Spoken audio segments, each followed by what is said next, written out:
So this conversation, this series, we were so excited about it because it really is on the courageous and sacrificial is so core to everything that WiLD is about. In fact, our mission statement is centered on this: is that we are about intentionally preparing a generation of courageous and sacrificial leaders, and that those words were chosen pretty carefully. That people that would both have the efficacy and the confidence and the courage necessary to push forward and to lead into some of the most challenging things in our world, but also would have a sacrificial character. And I don't mean they would sacrifice all the time, but they would be willing to consider the sacrifices necessary, even things that may be sacrificial about themselves, for other people, and even some of the most unlikely people, not just those who are closest to them. So that's why this is so important to us. There's a few things as I get into this content. I've made a few notes. If you know me, you know that I think it's important to kind of lay out the foundation of some of the expectations I have for myself as we get into this. So one of the things is this: I'm aware that for some of us, I don't know, I maybe not, but that this might be a controversial topic.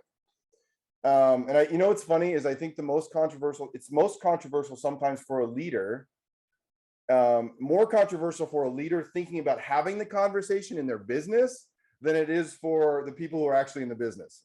Do you know what I'm saying? I think that that's sometimes something that the actual people, like the rest of us, aren't necessarily afraid of.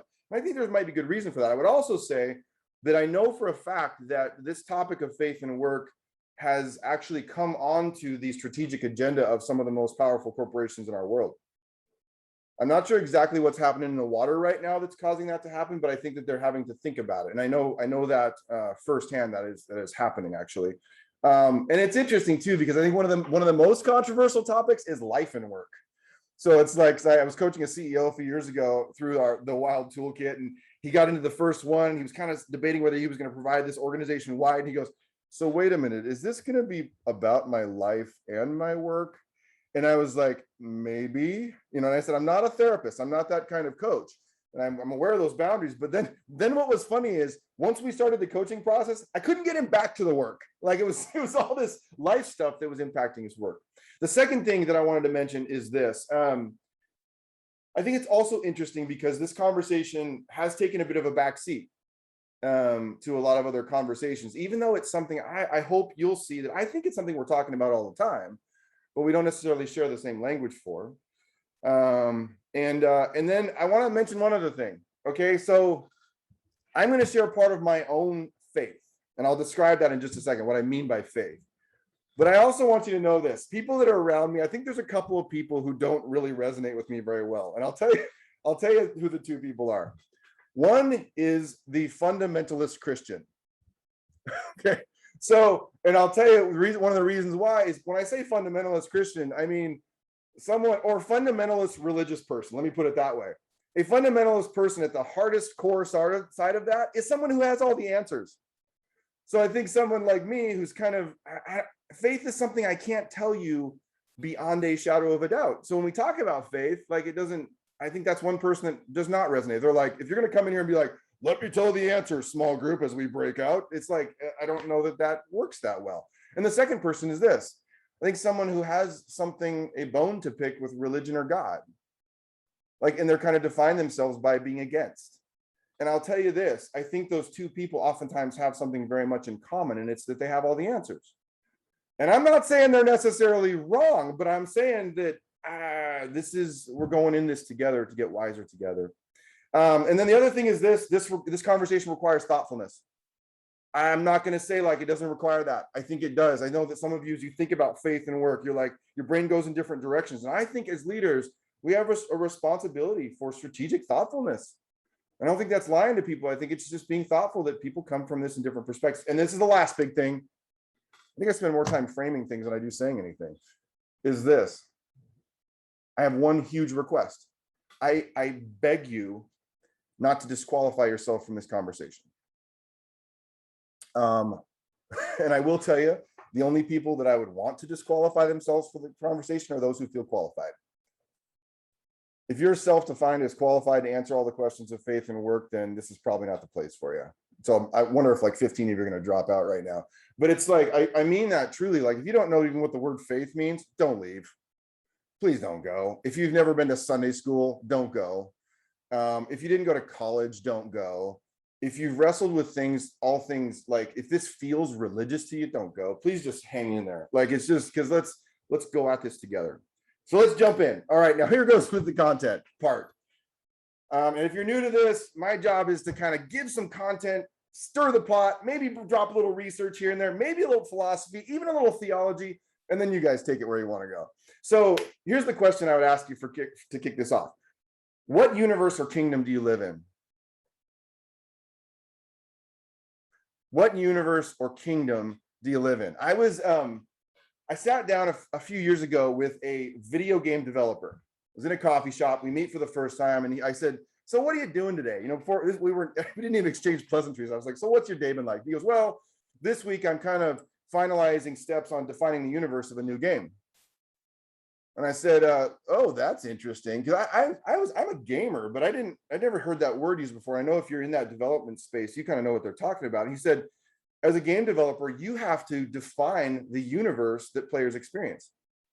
So you're quite literally writing code for what it's all going to be about, what will be rewarded, what resources players will have access to, how players will interact, how they'll be allowed to interact, who they'll be able to team up with, and how. Any choice that they make, a developer in a video game has to make all those choices. And also what's crazy is they have to make choices about how all those things work together.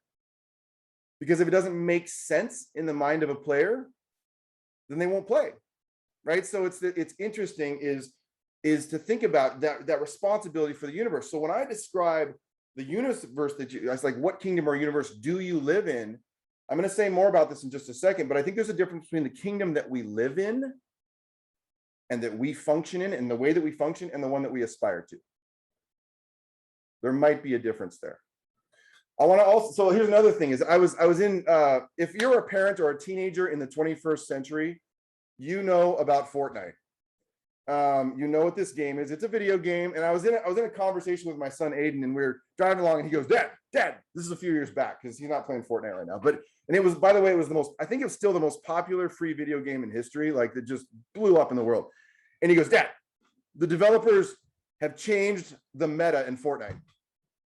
And I was, trying to be relevant, like I know what he's talking about. Yeah, I'm a gamer, so I know. And I go, so how do you define meta, Aiden? And so he says, well, the meta is the foundational rules of the game. So it changes. Like, one little change in the meta can change how everything functions. So what he was describing was there was this weird little weapon in the game that they had turned OP. I don't even know if I'm saying that right. It's overpowered now. So this one thing. So now all the players are chasing this one little weird weapon. And it changed all the rules. And so the players are having to adapt and adjust to this new meta. My point is this, and I hope this is connecting the dots, is that we live in a universe. We function within a universe, both that is around us, but it is also within us, probably, in terms of what these rules of engagement look like. And I would suggest to you that I think it's important also to continually remind ourselves of the universe that we aspire to live in. And I say kingdom because I kind of like kingdom. It's kind of a funny way to describe it too. Like, what are the rules in the kingdom, that we're all a part of? Let me give you, hopefully as humbly as I can, some of the default universe assumptions that I see in culture. Now, these are maybe overstated, but let me just give you a couple of them.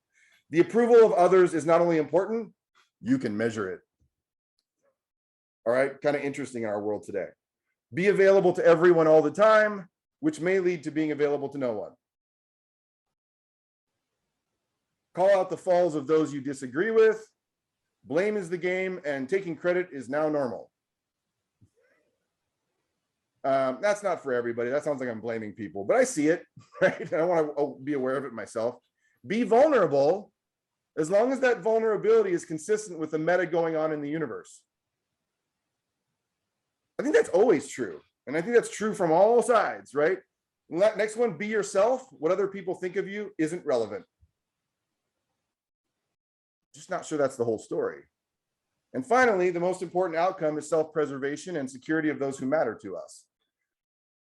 I think that there's something that possibly in parts of our universe that might be indicating that. So what's the difference between your aspired universe and the default universe, and what in the world, McKenna, does that have to do with faith and work? All right, so let me define these two words. Faith. I think Clara will pop this into the chat, but here you go. Faith is my belief in something I can't prove. I can't prove it to be true, but it's supported by pieces of evidence or past experiences indicating that it is. My belief in something I can't prove to be true is supported by pieces of evidence or past experience indicating that it is. So I've had experiences that have said like, oh, that's probably true. Work. Let's define work. Activity involving mental or physical effort done in order to achieve a purpose or a result. Activity involving mental or physical effort done in order to achieve a purpose, or it's also a task or tasks to be undertaken, something a person or thing has to do. Here's what's interesting about work. In some faith contexts, we describe it as works. Work is basically all the stuff we do, typically for some purpose, even if that purpose is not known to us. All right.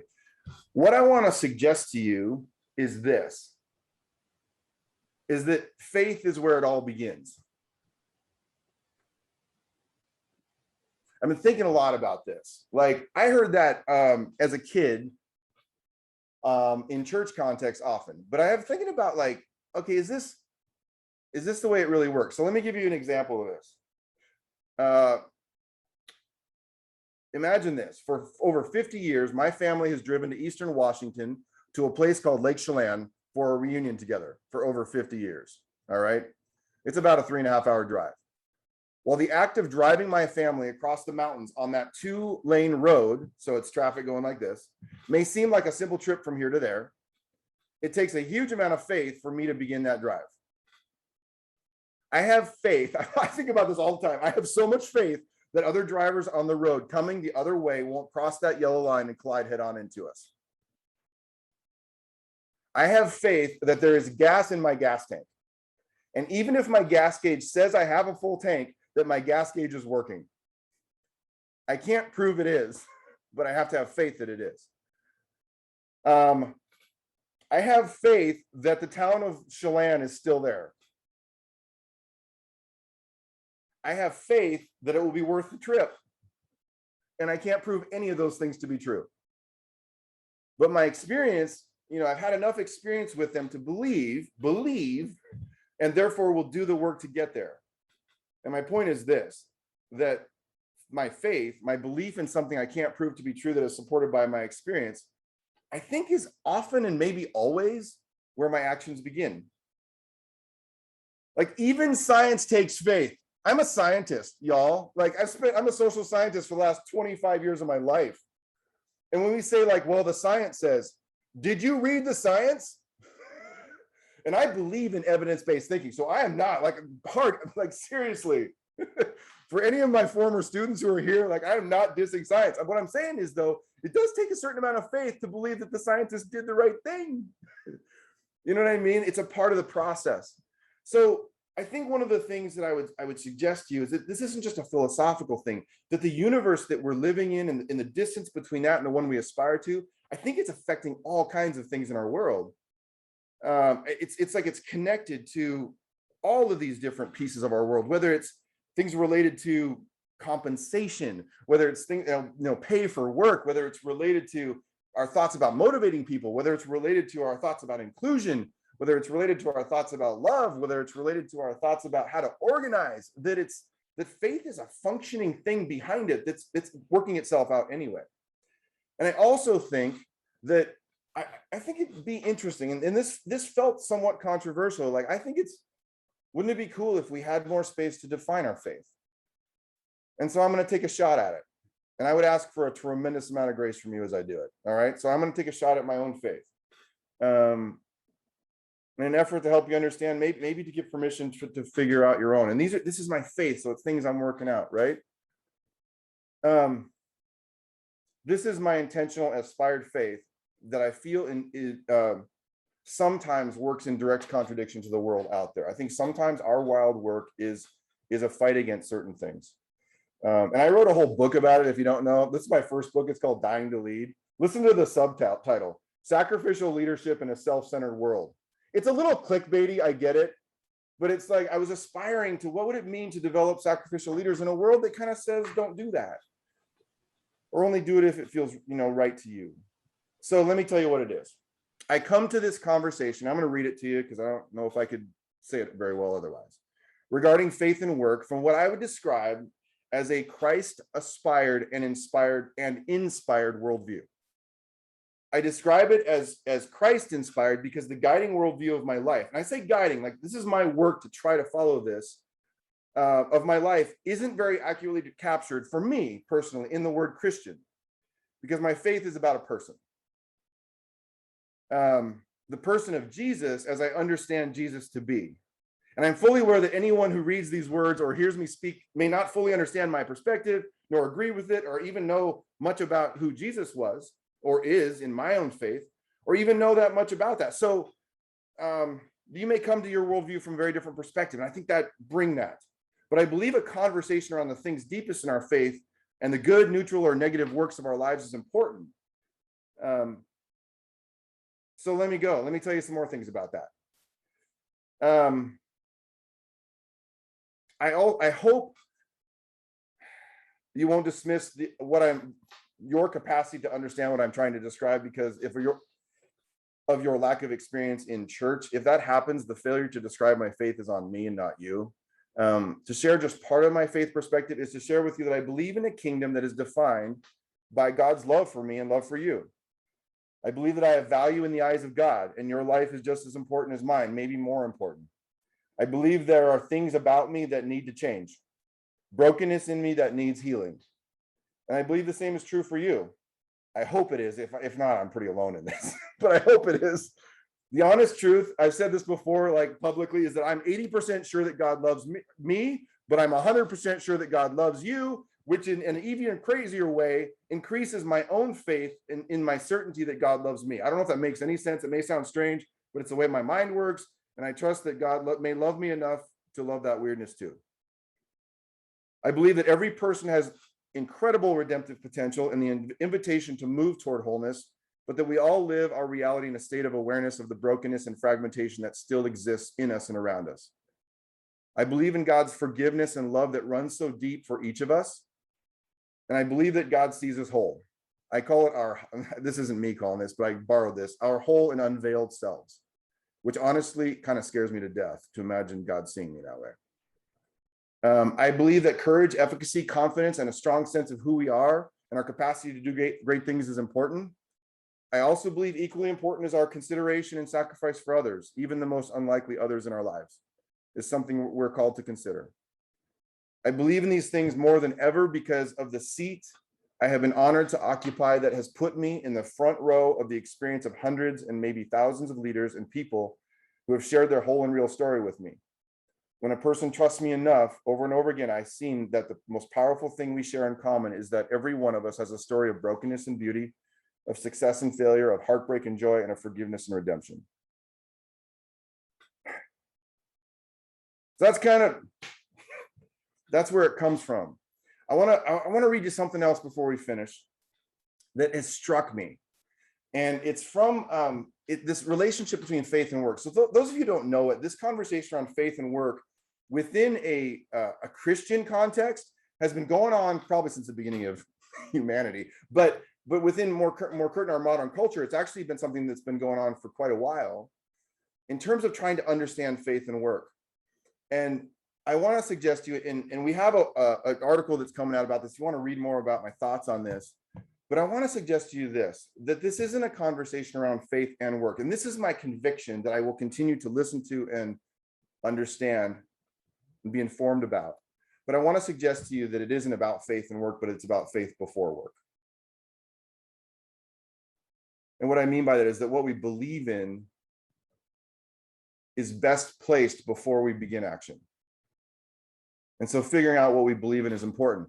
But I don't know if that makes sense. It's like understanding the deepest assumptions behind our faith is important. But so often we don't do this. And I want to read you something from, as I wrap this up, from a hero of mine named John Wesley. John Wesley was a theologian, a pastor, amazing thinker and leader.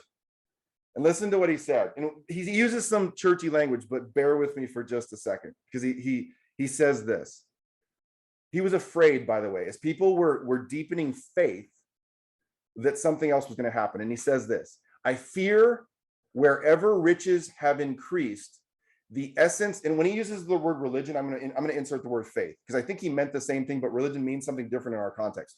The essence of faith, wherever riches have increased, the essence of faith has decreased in the same proportion. Therefore, I do not see how it is possible in the nature of things for any revival of true faith to continue for long.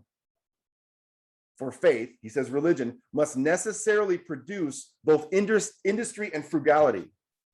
In other words, as we become faithful, we get more industrious. This is so amazing. And these cannot but produce riches. But as riches increase, this is what he says about the character of people, so will pride, anger, and love of the world in all its branches. And then he says, how then is it possible that Methodism, this is the form of Wesley was a Methodist, that is religion of the heart, faith of the heart, through it, though it flourishes now as he calls it a green bay tree, should continue in this state. For the Methodists in every place grow diligent and frugal, consequently they increase in goods. And hence they proportionally increase in pride and anger, in the desire of the flesh, the desire of the eyes, and the pride of life, the pride of ourselves. So although the form of religion and of deeper faith remains, the spirit is swiftly vanishing away. And he says this, I love it that he asked the question, is there no way to prevent this continual decay of pure faith? And he says, we ought not to prevent people from being diligent and frugal, but we must exhort all of us to gain all we can, to save all we can, and that is, in effect, to grow rich. And I think what is so amazing about his thought was this relationship between faith, that as soon as that deeper thing in us rises up and we become aware of it, we become frugal and productive. We become purposeful. You know what I mean? This is why we're like, I am so into this. And then we begin to gather things. Our businesses grow. Not always, I wouldn't suggest, but things begin to produce. And that in and of itself then causes us to see the production as the source of it all. And I think that's a fascinating thing to think about is, what if we put our faith first and figure that out together? And then how would it affect everything that we do? When I think about the WiLD Toolkit and the work that we do, some of you experienced that, I thought, when I begin with my own faith statement there, how does that change my perspective on what it means for me to develop my own competence? Like, what does it do to the working things of our lives? So I'm going to leave you with these questions and we'll jump out. And I apologize it took longer today, but it's a big topic and I'm so sorry. So here's the questions. One is, what is the default universe you are living in? And what are the rules defining the meta of that universe? And maybe how does that differ from the universe you aspire to live in? The second question, what ways are you defining yourself by the outcomes of your life as opposed to faith? The things that are deeper a part of who you are. And then lastly, what can we do together, or you do, to maintain an awareness of our faith in the midst of the successes and failures we'll experience? I think in the words of John Wesley, like, how do we maintain our heart in the midst of all the progress that we hopefully will, I want all of us, as I look at your faces, to experience. Let's go talk.